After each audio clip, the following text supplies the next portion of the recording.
čas je, da speljem države. Se pravi, še en izziv, ki sem si ga predlagal za leto 2023. In World Quiz mi je tokrat predlagal Lesotho. In dejstvo številka 1, kot vidim, je to gorata država, najnižja točka je na 1400 metrih nadmorske višine in menda je to edina država na svetu, ki je v celotu nad 1000 metri. Za Lesotho pravijo, da je to kraljestvo v oblakih. Ja, gre za kraljevino, kralje imajo. Dejstvo številka 2 pravi, da ima letališče Matekane stezo na robu 600-metrskega klifa in da je dolga komaj 400 metrov. Se pravi, če letalo ne uspe dovolj hitro nabrati dovolj hitrosti, da lahko vzleti, potem je lahko kar en velik problem.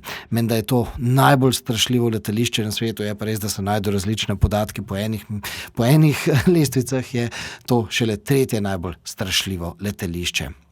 Zanimivo dejstvo, številka 3, Lesotho je samooskrben z vodo in elektriko. Vode sploh ima na pretek in jo celo izvaža v Južno Afriko, ampak očitno v premajhnih količinah, ker če se prav spomnim, v hotelu v Cape Townu je na vsakem vogalu pisalo, da ima vode premalo.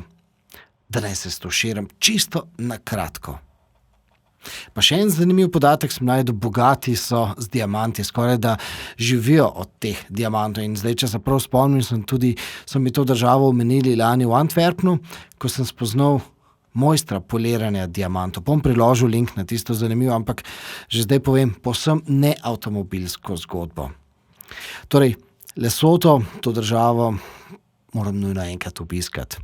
No, jutri pa se skregajo elektrofeni in pa ljubitelji ameriških mišečnjakov. Ostanimo na vezi.